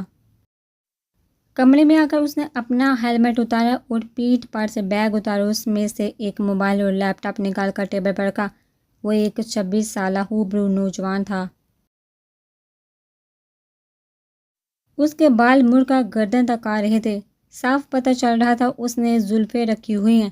اس کی آنکھوں میں ذہانت کی چمک تھی۔ اس نے لیپ ٹاپ کھولا ہی تھا کہ اچانک موبائل کی بیل بجنے لگی۔ اس نے ہاتھ ڈال کر موبائل جیب سے نکالا تو اس کی اسکرین پر ایک نام جگمگا رہا تھا، مائی لائف۔ اس نے مسکراتے ہوئے کالر ٹائنڈ کیوں کہنے لگا، اف، ایک چڑیل پیچھے لگ جائے تو پیچھا چھڑوانا مشکل ہو جاتا ہے۔ وہ مسکراتے ہوئے کہنے لگا، چڑیل بھی نیک بندوں کے پیچھے نہیں لگتی بلکہ ان سے دور بھاگتی ہے۔ دوسری طرف سے ہولا کی مسکراتی ہوئی آواز سنائی دی۔ اف، اس کے پاس ہر بات کا جواب ہوتا ہے۔ ذہانت بڑا جواب سن کر وہ سر پر ہاتھ پھیرتے ہوئے سوچنے لگا۔ کہاں ہو تم؟ اس نے بات کا رخ بدلتے ہوئے کہا۔ تم اپنے میدان جنگ سے لوٹے ہو، میں اپنے موڑ ہی پر موجود ہوں، کیونکہ میری چھٹی ہی مسلسل ہتھیلی کا الارم بجا رہی ہے۔ ہولا کی فکرمندی سے آواز آئی۔ جیسا قاسم کے گھر کا حساب کتاب ہے، اس حساب سے تو کوئی فکر کی بات نہیں ہونی چاہیے، ایک لیپ ٹاپ ہی تو ہے۔ اس نے حیران ہوتے ہوئے کہا۔ جانتی ہوں، مگر پھر بھی نہ جانے کیوں گڑبڑ کا احساس ہو رہا ہے۔ تم جلدی سے پلان کے مطابق ہر چیز وائنڈ اپ کرو، جتنی جلدی ہو سکے۔ ہولا نے تیزی سے کہا۔ تم بھی یہیں آ جاؤ۔ اس نے جلدی سے کہا۔ نہیں، جب تک مسئلہ صاف نہیں ہوتا میں اپنے مورچے پر موجود رہوں گی، ہولا نے جواب دیا اور کال کاٹ دی۔ وہ دونوں نہیں جانتے تھے مسئلہ صاف ہونے کے بجائے خراب ہونا شروع ہو گیا تھا، کیونکہ ان سے کچھ میل دور ایک کیمرے میں کمپیوٹر پر بیٹھا شخص اچانک مڑا اور کہنے لگا، سر لوکیشن ٹریس ہو گئی ہے۔ اس کے سامنے سیٹھ علیم اور قاسم کھڑے تھے، جو نہ جانے کیوں ایک لیپ ٹاپ کے لیے اپنی نیندیں حرام کر رہے تھے۔ سیٹھ علیم اور قاسم اپنے سیکیورٹی انچارج نعمان کی بات سن کر آگے بڑھے اور تفصیل پوچھنے لگے، اور وہ انہیں تفصیل بتانے لگا۔ قاسم، تم نعمان کے ساتھ جاؤ، اور نعمان تم 4-5 بندے ساتھ لے لو اور فوراً موقع پر پہنچو۔ جو بھی ہو، اگر راز ہمارا راز ہی ہے تو ٹھیک، ورنہ تمہیں پتہ ہے کیا کرنا ہے، علیم نے ہدایت دیتے ہوئے کہا۔ یس سر، آپ بے فکر ہو جائیے، میں سب ہینڈل کر لوں گا، نعمان نے پستل بیلٹ میں رکھتے ہوئے کہا اور سائڈ پر رکھی گن اٹھاتے ہوئے تیزی سے کہا اور قاسم کے ہمراہ باہر نکل گیا۔ ہولا ایک جوس کارنر میں کھڑکی کے پاس بیٹھی تھی۔ اس کی نظر سڑک کے کنارے کے پار ایک بنگلے کے گیٹ پر تھی۔ اچانک گیٹ کھلتا ہوا دکھائی دیا تو ہولا چونکہ گیٹ سے باہر ایک کار آئی، جس کے ڈرائیونگ سیٹ پر قاسم بیٹھا ہوا تھا۔ اس کے ساتھ والی سیٹ پر ایک آدمی، جو کہ خلیے سے کوئی گارڈ لگ رہا تھا، وہ بیٹھا تھا۔ اس کے ہاتھوں میں ایک لیپ ٹاپ تھا۔ اس گارڈ نے ایک ہاتھ سے ایک سمت کی طرف اشارہ کیا اور گاڑی اس سمت کی طرف روانہ ہونے لگی۔ کار کے پیچھے ایک اور کار نظر آئی، جس میں بھی گارڈ سوار تھے۔ وہ کار بھی قاسم کی کار کے پیچھے چل پڑی۔ ہولا تیزی سے اٹھی، بل پے پہلے کر چکی تھی اور تقریباً بھاگتے ہوئے پارکنگ میں آئی اور بلیک کلر کی سیوک ہونڈا کا دروازہ کھولا اور تیزی سے اسی سمت روانہ ہوئی جس سے قاسم کی گاڑی روانہ ہوئی تھی۔ ایک ہاتھ سے اسٹیئرنگ سنبھالتے ہوئے دوسرے ہاتھ میں فون پر ایک نمبر ڈائل کرنے لگی۔ اسکرین پر ڈیئر نام جگمگانے لگا۔ تھوڑی دیر بعد دوسری طرف سے کال اٹینڈ ہوئی تو ہولا نے موبائل کان سے لگا لیا اور کہنے لگی، کتنا کام باقی ہے قاسم؟ یہاں سے گارڈز کے ساتھ نکلا ہے ابھی، اور لگتا ہے وہ تمہاری طرف ہی آ رہے ہیں۔ پاسورڈ توڑنے میں تھوڑا وقت لگا اور بہت سے فائلز بھی سیکیورٹی کوڈ میں سیو ہیں۔ میں ساری ہی فائلز اپنے لیپ ٹاپ میں ٹرانسفر کر رہا ہوں، کیونکہ سیکیورٹی توڑنے میں وقت لگے گا۔ مجھے کم از کم 20 منٹ اور چاہیے ہوں گے۔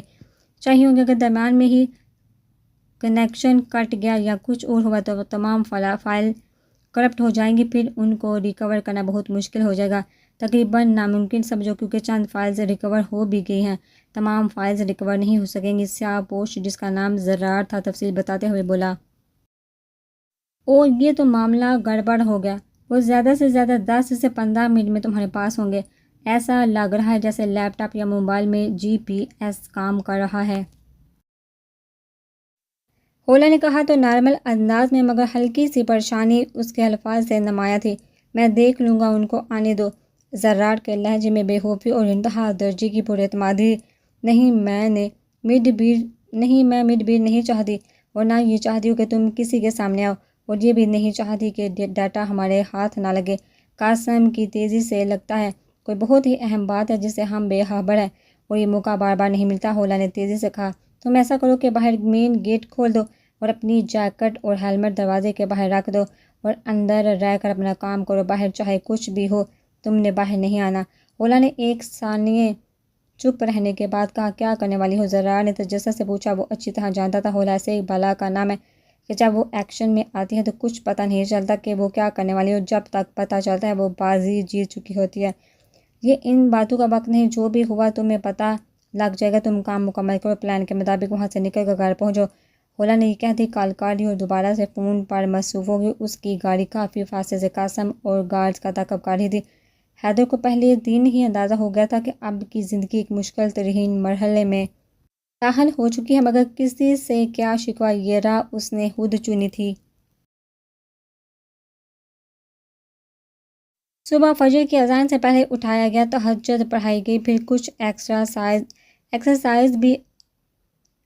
پھر اذان ہوئی تو تلاوت، پھر نماز، اس کے بعد پھر چند ایکسرسائز۔ ان ایکسرسائز کے لیے مشینوں کا استعمال نہیں بلکہ قدرتی انداز کو اپنایا جا رہا تھا، درخت سے الٹا سیدھا لٹکانا، دوڑ، پش اپس اور نہ جانے کیا کیا کروایا گیا۔ اب اسے چھت پر بٹھا کر منہ مشرق کی جانب کیا ہوا تھا، ساتھ ہی ماسٹر بیٹھا تھا جس کا منہ بھی مشرق کی جانب تھا۔ دور آسمان کے کونے سرخی مائل ہو کر سورج کی آمد کی اطلاع دے رہے تھے۔ ماسٹر نے اس سے چوکڑی مار کر بیٹھنے کو کہا، وہ بس ایک ہی ہدایت کی، ابھرتے ہوئے سورج کو اس وقت تک دیکھنا ہے جب تک آنکھیں آسانی سے اسے دیکھ سکیں۔ اور اب وہ افق پر نظریں جمائے بیٹھا تھا کہ سورج کا کونا دکھائی دیا۔ اس نے اپنی نظریں ابھرتے سورج پر مرکوز کر دی۔ آہستہ آہستہ ایک سرخ گول ٹکیا سامنے آنے لگی اور حیدر کو غور سے دیکھ رہا تھا کہ ماسٹر کی آواز سنائی دی، ناک سے گہرا سانس لو اور منہ کے راستے خارج کرو، آنکھیں سورج پر رکھو اور انتہائی گہرائی سے سوچو، تصور کرو کہ سورج کی روشنی تمہاری آنکھوں سے گزر کر تمہارے جسم کے ہر حصے تک پہنچ رہی ہے اور اسے منور کر رہی ہے۔ ماسٹر نے سورج کو گھورتے ہوئے کہا۔ حیدر نے اس ہدایت پر عمل کرنا شروع کیا تو اسے حیرت کا جھٹکا لگا، کیونکہ اس چیز کا تجربہ اس سے پہلے نہیں تھا۔ جیسے ہی اس نے گہرائی سے تصور کیا کہ سورج کی روشنی اس کے جسم میں جذب ہو رہی ہے،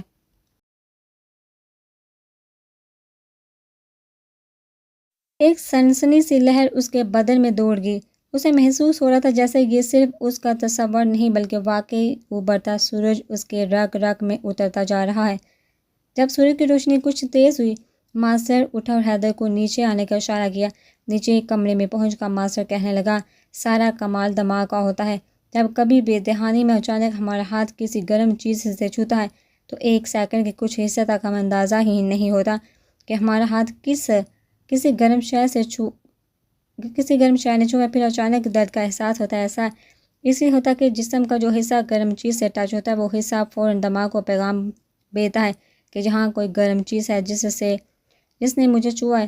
دماغ فوراً جلن کا احساس پیدا کرتا ہے اور اس حصے کو فوراً وہاں سے ہٹنے کا کہتا ہے۔ یہ سب پروسیس انتہائی تیز رفتاری سے ہوتا ہے۔ جو شخص اپنے دماغ پر قابو پا لے وہ ایسے حیرت انگیز کارنامے سر انجام دے سکتا ہے جس کا تصور بھی نہیں کیا جا سکتا۔ جب ڈاکٹر کسی کے جسم کا کوئی حصہ سن کرتے ہیں، وہ دراصل پیغام رساں سیلز کا راستہ روک دیتے ہیں کیمیکل سے، جس سے پھر درد کا احساس نہیں ہوتا۔ ماسٹر اتنا کہہ کر چپ ہوا۔ اب میں تمہیں بتاؤں گا سورج کی طرف اس طرح کیوں دیکھا گیا ہے، ماسٹر نے کہا تو حیدر ہمتاً گوش ہو کر ماسٹر کی طرف دیکھنے لگا۔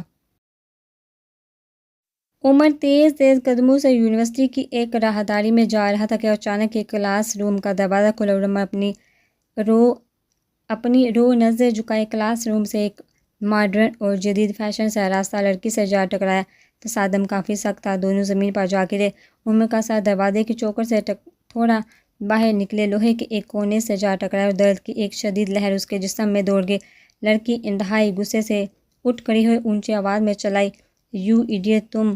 اتنا کہا ہی تھا کہ اچانک اس کی نظر عمر پر پڑی جس کے سر سے خون بہہ رہا تھا، اس کے رخسار تک آ پہنچا تھا۔ اس کا خون دیکھ کر لڑکی فوراً چپ ہو گئی۔ اوکے، لگتا ہے زیادہ گہری چوٹ لگ گئی ہے، لڑکی نے گھبرا کر آدھی انگلش آدھی اردو میں عمر کی خیریت دریافت کی۔ معاف کرنا مس، میری غلطی ہے، نظریں جھکائے عمر نے کہا۔ لڑکی آنکھیں پھاڑ کر اسے دیکھنے لگی کیونکہ واضح غلطی اسی کی تھی۔ وہ موبائل میں اتنا مصروف تھی کہ ٹانگ مار کر اس نے دروازہ کھولا تھا اور بغیر سامنے دیکھے سیدھا عمر سے ٹکرائی تھی اور وہ اسے اپنی غلطی مان رہا تھا۔ کچھ اس کا بہتا ہوں دیکھ کر اس سے شرمندگی اور تاسف ہو رہا تھا۔ نہیں، غلطی میری تھی، لڑکی نے شرمندگی سے کہا۔ چلیے، غلطی جس کی بھی تھی، ہم ایک دوسرے کو معاف کرتے ہیں۔ اوکے، اللہ حافظ، عمر نے سادگی سے کہا اور آگے چل پڑا۔ جی بالکل، اللہ حافظ، وہ بوکھلا سی گئی۔ یہ کیسا لڑکا ہے، ایک بار دیکھا تک نہیں کہ ٹکرایا کس سے ہو، خون بہہ رہا ہے، پرواہ نہیں، دوسروں کی غلطی بھی اپنے سر موند رہا ہے۔ سر جھٹکتے ہوئے وہ آگے بڑھنے لگی تو عمر کے کچھ الفاظ اس کے کانوں میں پڑے اور وہ بے احتیاط اس کے پیچھے چل پڑی۔ پتہ نہیں درد کی وجہ سے اس کے الفاظ منہ سے نکلے یا بیہودی میں۔ وہ اپنے اللہ سے مخاطب تھا، شاید استغفر اللہ، یا اللہ میں گناہ گار ہوں، اس سے زیادہ سزا کا حقدار تھا۔ الحمدللہ، یا اللہ تیرا شکر ہے، یہ تکلیف اگر سزا ہے تو میرے گناہ معاف ہوں گے، اگر آزمائش ہے تو جزا ملے گی۔ شاید اللہ سے مخاطب ہو کر اب خود سے خود کلامی کرتا چلا جا رہا تھا۔ کپڑے تبدیل کرنے ہوں گے جلدی سے، ورنہ جماعت نکل جائے گی۔ اس لڑکی کے قدم اسی جگہ تھم گئے۔ کیا ایسے بھی نوجوان پائے جاتے تھے؟ یونیورسٹی میں وہ حیرت سے سوچ رہی تھی۔ یہ عائزہ، کبیر اور عمر فاروق کی پہلی ملاقات تھی۔ زرار کے سامنے 2 لیپ ٹاپ کھلے پڑے تھے اور ایک لیپ ٹاپ سے دوسرے لیپ ٹاپ میں ڈاٹا ٹرانسفر جاری تھا۔ وہ کمرے میں ٹہل رہا تھا، اس کی نظریں بار بار ونڈو سے باہر گیٹ کی طرف جا رہی تھی جو اس نے ہولا کے کہنے پر کھول دیا تھا۔ وہ لاہور تھا جب اسے ہولا کی کال آئی، اس نے اسے فوری اسلام آباد آنے کا کہا تھا۔ وہ لاہور آئے تو ہولا نے اسے اپنی ایک سہیلی صدر کی سٹوری سنائی تو اس نے جوش سے کہا کہ وہ قاسم کو سبق سکھا دے گا۔ مگر ہولا نے طنزیہ انداز میں کہا کہ یہ نئے کام وہ بھی کر سکتی تھی، مگر اسے صرف اس لیے بلایا گیا ہے کیونکہ وہ سافٹ ویئر اور IT میں ماہر تھا، اور ہولا نے کہا تھا کہ اسے صرف وہی کام کرنا ہے۔ اس نے بضد ہو کر ہولا کو منایا تھا کہ لیپ ٹاپ اور موبائل وہ اڑا کر لائے گا، جس کی اجازت ہولا نے بڑی مشکل سے ایک شرط پر رکھی تھی۔ ایک شرط پر دے دی تھی کہ اسے ہولا کے پلان کے مطابق کارروائی کرنا ہوگا، تو زرار نے ہمیں بار لی تھی، لیکن اس وقت اسے اندازہ نہیں تھا کہ یوں معاملات اس روح کو چل پڑیں گے، اور یہ سوچ کر پریشان تھا کہ ہولا کیسے اس معاملے کو نپٹائیں گی۔ اس کے کہنے پر وہ اپنی جیکٹ، بیگ اور ہیلمٹ دروازے کے باہر رکھ آیا تھا۔ اس وقت دیکھا ابھی بھی اسے 15 منٹ چاہیے تھے اپنا کام نپٹانے میں۔ وہ انہی سوچوں میں گم تھا کہ اسے ایک کار گیٹ کے اندر آتی دکھائی دی۔ اس کے اجلاس ہاتھوں کے زرار کھڑکی کے قریب آئے اور اندر داخل ہونے والی کار کو دیکھنے لگا۔ کار پورچ میں آ کر رکی اور اس میں سے ایک شخص اترا جسے زرار نہیں جانتا تھا۔ وہ شخص آگے آیا اور باہر زرار کی رکھی جیکٹ پہنی اور ہیلمٹ پہن کر دوبارہ کار کے ڈرائیونگ سیٹ پر جا کر بیٹھ گیا اور کار کو ریورس کرنے لگا۔ زرار حیرت سے اس شخص کو تکنے لگا۔ عجیب بیوقوف بندہ ہے جو ہیلمٹ پہن کر گاڑی چلا رہا ہے۔ اس شخص نے اتنی تیزی سے گاڑی ریورس کر کے روڈ پر سیدھی کی کہ گاڑی کے ٹائروں کی چیخیں فضا میں گونج اٹھی۔ جیسے اس نے گاڑی روڈ پر آگے بڑھائی، روڈ کی دوسری جانب سے 2 کاریں روڈ پر کھڑی دکھائی دی۔ ان کاروں کو دیکھتے ہی اس شخص نے سپیڈ تیز کی اور گاڑی گرج کر آندھی طوفان کی طرح آگے بڑھنے لگی۔ ہولا کی کار مسلسل ان 2 کاروں کے پیچھے تھی جس میں قاسم اور اس کے گارڈز سوار تھے۔ اس کوٹھی سے تھوڑا پہلے جس میں زرار تھا، آگے قاسم والی کار آہستہ ہوئی اور روڈ کے کنارے کھڑی ہو گئی۔ اس میں سے قاسم کا ہاتھ باہر آیا اور گارڈز والی کار کو آگے آنے کا اشارہ کیا۔ جیسے ہی گارڈز کی کار قاسم کی کار کے برابر آئی، قاسم انہیں نہ جانے کیا ہدایت دینے لگا۔ وہ بھی ہدایت دے ہی رہا تھا کہ اس کی نظر کوٹھی سے تیز رفتاری سے نکلتی کار پر پڑی۔ اس کو ڈرائیونگ سیٹ پر بیٹھے شخص کی صرف ایک جھلک دکھائی دی اور وہ چلا اٹھا اور گارڈز کو اس گاڑی کا پیچھا کرنے اسے روکنے کا کہا۔ گارڈز کی کار انتہائی تیز رفتاری سے اس کار کے پیچھے دوڑی اور ساتھ ہی قاسم نے اپنی گاڑی بھی تیز رفتاری سے تعاقب میں ڈال دی۔ تینوں کاریں تیز رفتاری سے شہر سے باہر جانے والی سڑک پر رواں دواں تھیں اور پیچھے اپنی گاڑی میں بیٹھی ہولا کے چہرے پر فاتحانہ مسکراہٹ تھی، جیسے اسے اس صورتحال کو دیکھ کر مزہ آ رہا ہو۔ جیسے ہی وہ کاریں نظروں سے اوجھل ہوئی، ہولا نے کار آگے بڑھائی اور کوٹھی کے پورچ میں جا کر رکی اور بنا گیٹ بند کیے اندر کمرے کی طرف بڑے کمرے میں داخل ہو کر اس نے دیکھا زرار کھڑکی سے لگا بیٹھا اور ٹیبل پر 2 لیپ ٹاپ رکھے ہیں جن کی سکرین پر ڈیٹا ٹرانسفر ہوتا دکھائی دے رہا تھا۔ بچے کو ڈر لگ رہا تھا۔ ہولا نے طنز کرتے ہوئے تپانے والی مسکراہٹ ہونٹوں پر سجا کر زرار کو مخاطب کیا۔ ڈروں میں اور ان سے ڈرے میری جوتی۔ وہ اندر آتے تو صحیح، یہاں سے ایمبولینس پڑ ہی جاتے۔ توقع کے مطابق زرار نے بپھر کر کہا، یہ خوش فہمی اور جلنے کی بو کہاں سے آ رہی ہے؟ ہولا نے پر منہ کر کے ناک سو کرتے ہوئے کہا، چہرے پر ایسے تاثرات تھے جیسے واقعی وہ فضا میں کوئی بو سونگھ رہی ہو۔ زرار کا دل چاہا کہ وہ آگے بڑھ کر ہولا کی ناک ہی مسل ڈالے۔ بڑی مشکل سے انہوں پر قابو پایا اور فوراً بات کا رخ تبدیل کر دیا۔ یہ ابھی کیا ہوا ہے؟ وہ گاڑی والا کون ہے؟ وہ بیچارہ تو مارا جائے گا فضول میں۔ زرار کے لہجے میں واقعی حیرت تھی۔ میں نہیں بتاؤں گا، ایسی باتیں بتائی نہیں جاتی، نظر لگ جاتی ہے۔ حولا نے مردانہ لب و لہج میں نقل اتارتے ہوئے کہا اور ساتھ ایک کھلکھلا کا ہنس پڑی۔ زرار کا دل چاہا کہ وہ اٹھ کر حولا کا سر پھاڑ دے، لیکن اس سے پہلے وہ کچھ کرتا یا کہتا حولا کے سیل فون پر کال آنے لگی۔ حولا نے کال اٹینڈ کی اور اسپیکر اوپن کر دیا۔ ہیلو حولا، تم کہاں ہو؟ کیا زرار بھی تمہارے ساتھ ہے؟ دوسری طرف سے آپی کی تیز آواز سنائی دی۔ کیوں آپی، خیریت تو ہے؟ حولا نے زرار کی طرف دیکھتے ہوئے کہا۔ بابا جانی آئے ہوئے ہیں، کب سے تمہارا پوچھ رہے ہیں اور کہہ رہے ہیں۔ زرار بھی غائب ہے لاہور سے۔ آپی نے بم گراتے ہوئے کہا، ہم ابھی آ رہے ہیں۔ حولا نے گھبراتے ہوئے کہا، اس کے چہرے پر ہوائیاں اڑنے لگی۔ دوسری طرف زرار بھی جو اطمینان سے کرسی پر بیٹھا تھا، یہ بات سن کر اچھل کر کھڑا ہو گیا۔ وہ بھی پریشان نظر آنے لگا۔ حولا نے فوراً کال کاٹی اور زرار کو کہنے لگی، جلدی کرو فاللہ، بابا جانی کہاں سے آ گئے اور اس وقت؟ آج ہماری خیر نہیں۔ حولا نے پریشان ہو کر کہا، ہماری نہیں تمہاری خیر نہیں؟ میں تو کہہ دوں گا، مجھے تم نے ایمرجنسی کا کہہ کر بلوایا تھا۔ زرار نے چیزیں سمیٹتے ہوئے احتجاج کرتے ہوئے کہا، ہم تو ڈوبے صنم، تمہیں بھی لے ڈوبے گے۔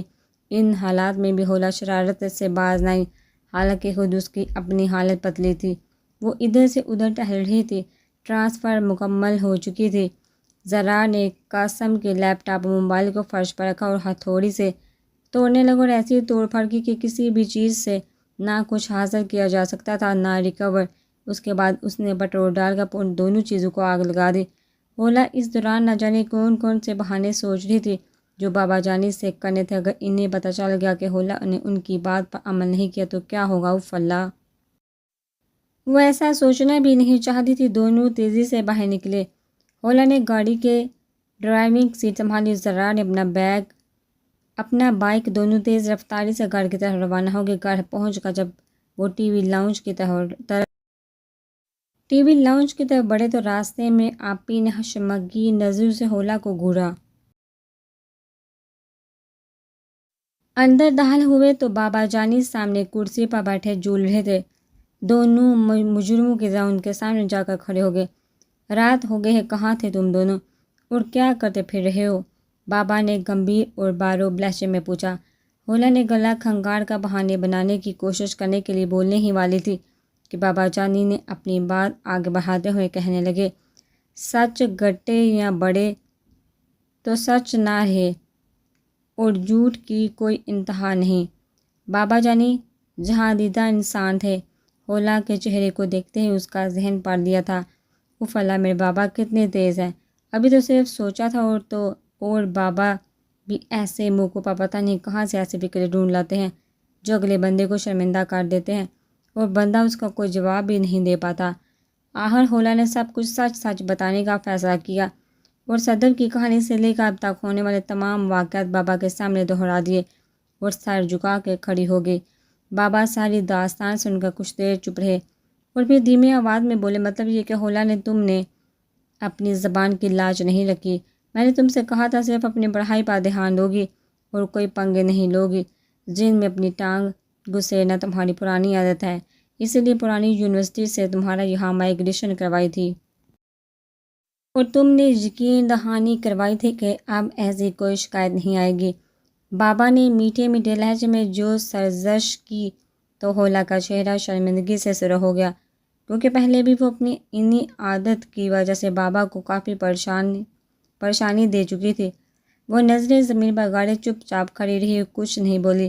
تھوڑے سکوت کے بعد بابا زرار کی طرف دیکھ کر بولے، اور جناب، آپ کو تو موقع چاہیے ہیرو گیری کا۔ مار کٹائی میں 2-4 ہاتھ چلانا کیا سیکھ لیا، ہیرو سمجھنے لگ گئے ہو؟ اگر یاد ہو تو 2 کالج 1 یونیورسٹی سے جناب اسے ہیرو گیری کے چکر میں نکالے جا چکے ہیں۔ کہیں دوستی کی خاطر، کہیں لڑکی کی ہمدردی کی خاطر ایک اور موقع ملا ہیرو گیری کا تو جناب اٹھتے ہوئے لاہور سے اسلام آباد پہنچے۔ زرار تو پکارو اپنی طرف دیکھ کر بوکھلا گیا اور کچھ بولنے کے لیے منہ کھولا، مگر پھر فوراً منہ بند کر کے نظریں زمین پر گاڑ دی۔ اس بار حولا کی نقل کرنے میں ہی اسے بہتری نظر آئی۔ اصول و ضوابط بنائے جاتے ہیں تاکہ انسان اپنی زندگی عزت اور سکون سے گزار سکے، لیکن جب سکون اور عزت ہی اصول و ضوابط توڑ کر ملے تو ایسی جگہ تمام اصول و ضوابط اپنی قدر و قیمت کھو دیتے ہیں اور عزت بچانا فرض ہو جاتا ہے۔ مجھے خوشی ہے تم دونوں یہ باریکیاں سمجھتے ہو، اگر تم یہ قدم نہ اٹھاتے تو مجھے اپنی تربیت پر شرمندگی ہوتی، بابا نے دھیمی آواز میں مسلسل بولتے ہوئے کہا۔ حولہ اور زراڑ کو لگا جیسے ان کے سر سے منو بوجھ اتر گیا ہو۔ دونوں نے گہرا سانس لیا، مگر اس کا یہ مطلب نہیں کہ تم دونوں جو چاہے کرتے پھرو اور کوئی کچھ بھی نہ کہے۔ ہر بات کے لیے جواب دہی دینی اور سزا بھی بھگتنی ہوگی۔ اگر غلط قدم اٹھایا تو بابا کا لہجہ پھر سخت ہو گیا۔ بابا بھی نہ ایک منٹ کے لیے بھی ہوش نہیں ہونے دیتے۔ حولہ نے بے بسی سے بابا جانی کی طرف دیکھتے ہوئے سوچا۔ بیٹھ جاؤ، بابا نے نرمی سے کہا۔ دونوں بیٹھ گئے تو بابا جانی حالہ میں تکتے ہوئے نہ جانے کن سوچوں میں گم ہو گئے۔ کافی دیر خاموشی کے بعد بابا جانی کہنے لگے، تمہاری بڑی بہن کے بعد تم دونوں جوڑواں پیدا ہوئے، تم دونوں کو جنم دیتے ہوئے تمہاری ماں گزر گئی۔ بابا جانی کی آواز میں اداسی در آئی۔ حولہ اور زراڑ دونوں افسردگی اور حیرت سے بابا جانی کو دیکھ رہے تھے۔ وہ بڑے مضبوط تھے، اس طرح دھیمے لہجے اور اداسی سے انہوں نے آج تک بات نہیں کی تھی۔ اتنے میں ان کی آپی اور چھوٹی ام ہانیہ اور اس کا بھائی بھی پاس آ کر بیٹھ گئے۔ ان تینوں کو اپنے باپ پر فخر تھا، انہوں نے نہ صرف باپ بلکہ ماں بن کر بھی ان کی پرورش کی تھی۔ حولہ اور زراڑ تو اس وقت پیدا ہوئے تھے جب ان کی آپی بھی ابھی 3 سال کی تھی۔ وہ صرف اندازہ ہی کر سکتے تھے وہ وقت بابا جانی نے کیسے گزارا ہوگا۔ رشتہ داروں کی تو انہوں نے کبھی شکل نہ دیکھی تھی اور نہ بابا جانی نے کبھی بتایا تھا ان کے کوئی رشتہ دار بھی ہیں۔ ایک بار پوچھنے پر انہوں نے بس اتنا کہا تھا، آئندہ یہ سوال مت کرنا۔ پتہ ہے تمہارا نام حولہ کیوں رکھا اور زراڑ کا نام زراڑ کیوں رکھا؟ بابا جانی نے حولہ اور زراڑ سے مخاطب ہو کر کہا تو دونوں نے نفی میں سر ہلا دیے۔ بابا جانی نے کرسی سے ٹیک لگائی اور ٹھنڈے سانس بھر کر بتانے لگی، ایک انسان تھا جسے دنیا زراڑ بن آزور کے نام سے جانتی تھی۔ یہ ایک ایسے انسان تھے کہ اس دور میں دشمن ان کے نام سے کانپ اٹھتے تھے اور ان کے راہ میں آنے سے کتراتے تھے۔ جنگ ہوتی تھی تو سارے دشمن اور فوجیں زرہ اور جنگی لباس پہن کر جنگ لڑتے تھے، لیکن آفری حضرت زراڑ ذرا تو درکنار اپنا کرتا بھی اتار دیتے تھے۔ لمبے بال لہراتے چمکتے بدن کے ساتھ جب میدان میں اترتے تو ان کے پیچھے دھول نظر آتی تھی اور ان کے آگے لاشیں اتنی پھوٹتی تیزی بہادری سے لڑتے تھے کہ دشمن کی صفیں چیر کر نکل جاتے تھے۔ ان کی بہادری پر بے شمار مرتبہ حضرت خالد بن ولید کو تعریف کرنے اور انعام اور اکرام دینے پر مجبور کیا۔ دشمنوں میں وہ ننگے بدن والا جنگجو کے نام سے مشہور تھے۔ رومیوں کے لاکھوں کی تعداد پر مشتمل لشکر سے جنگ اجنادین جاری تھی۔ حضرت زراڑ حسب معمول میدان میں اترے اور سپاہیہ دشمن فوج پر طوفان کی طرح ٹوٹ پڑے۔ اتنی تیزی اور بہادری سے لڑے کہ لڑتے لڑتے دشمن فوج کی صفیں چیرتے ہوئے مسلمانوں کے لشکر سے بچھڑ کر دشمن فوج کے درمیان تک پہنچ گئے۔ دشمن نے انہیں اپنے درمیان دیکھا تو ان کو نرغے میں لے کر بڑی مشکل سے قید کر لیا۔ مسلمانوں تک بھی خبر پہنچ گئی کہ حضرت زراڑ کو قید کر لیا گیا ہے۔ حضرت خالد بن ولید نے اپنی فوج کے بہادر نوجوانوں کا دستہ تیار کیا اور حضرت زراڑ کو آزاد کروانے کے لیے ہدایت وغیرہ دینے لگے۔ اتنے میں انہوں نے ایک نقاب پوش سوار کو دیکھا جو گرد اڑاتا دشمن کی فوج پر حملہ آور ہونے جا رہا تھا۔ اس سوار نے اتنی تند خوبی اور غضبناکی سے حملہ کیا کہ اس کے سامنے سے دشمن پیچھے ہٹنے پر مجبور ہو گیا۔ حضرت خالد اس کے وار دیکھ کر اور شجاعت دیکھ کر اش اش کر اٹھے اور ساتھیوں سے پوچھا کہ یہ سوار کون ہے، لیکن سب نے لا علمی ظاہر کی کہ وہ نہیں جانتے۔ حضرت خالد نے جوانوں کو اس سوار کی مدد کرنے کو کہا، خود بھی مدد کرنے اس سوار کی جانب لپکے تھے۔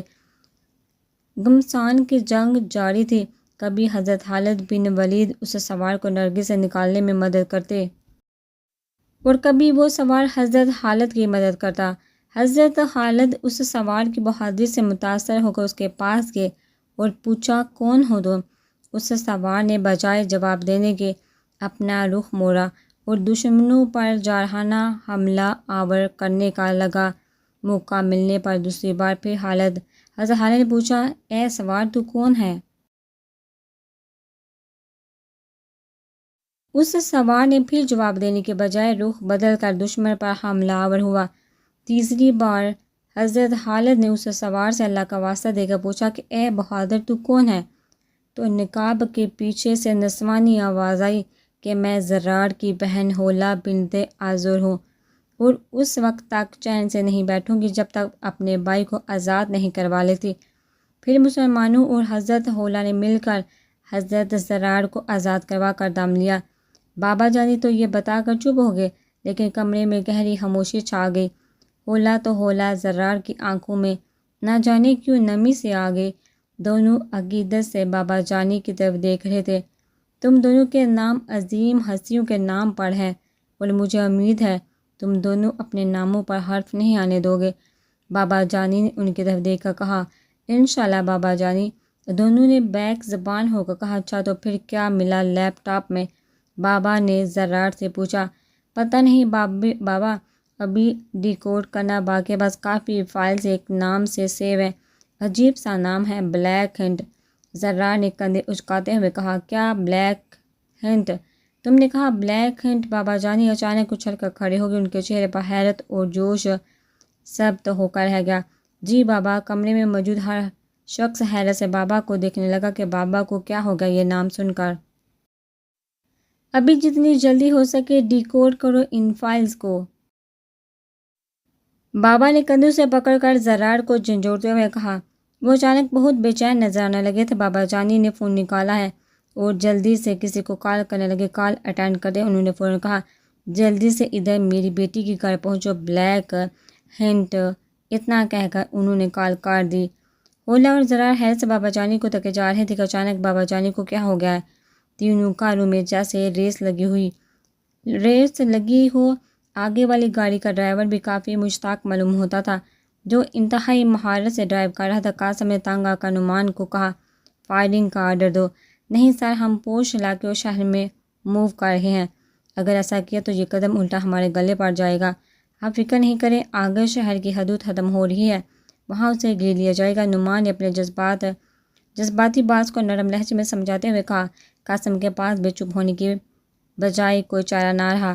جیسے ہی اگلی کار شہر سے باہر ویرانے کی حدود میں پہنچی تو نعمان نے آگے والی گاڑی میں بیٹھے گارڈ کو فائرنگ کا حکم دے دیا۔ جیسے ہی انہوں نے فائرنگ شروع کی، آگے والی کار کے ڈرائیور نے گھبرا کر گاڑی سائڈ پر لگا دی۔ گارڈ نیچے اترے اور ساتھ تھامتے ہی اس کار کا گھیراؤ کر لیا۔ قاسم بھی تیزی سے نیچے اترا اور آگے کھڑی کار کی طرف بڑھنے لگا۔ نعمان نے چلا کر گاڑی والے کو وارننگ دی، وہ ہاتھ اوپر کر کے باہر آ جائے، ورنہ اس کی کار کو اس سمیت چھلنی کر دیا جائے گا۔ گاڑی کی ڈرائیونگ سیٹ کا دروازہ کھلا تو ایک ہیلمٹ پہنے شخص ہاتھ اوپر کیے ہوئے نیچے اترا۔ اس سے ہیلمٹ اتارنے کا کہا گیا۔ جب اس نے ہیلمٹ اتارا تو قاسم، جو ایک کار کے آڑ لے کر کھڑا تھا، اچھل کر اچانک سامنے آ گیا۔ تم یہاں؟ مگر کیسے؟ قاسم چلا کر بولا، تم تھے میرے پیچھے، او خدایا! عمار بھی حیرت سے اپنی جگہ اچھل پڑا۔ عمار اور قاسم حیرت سے بیوقوفوں کی طرح ایک دوسرے کا منہ تک رہے تھے، اور قاسم کے گارڈز بھی بیوقوفوں کی طرح ان دونوں کو دیکھی جا رہے تھے۔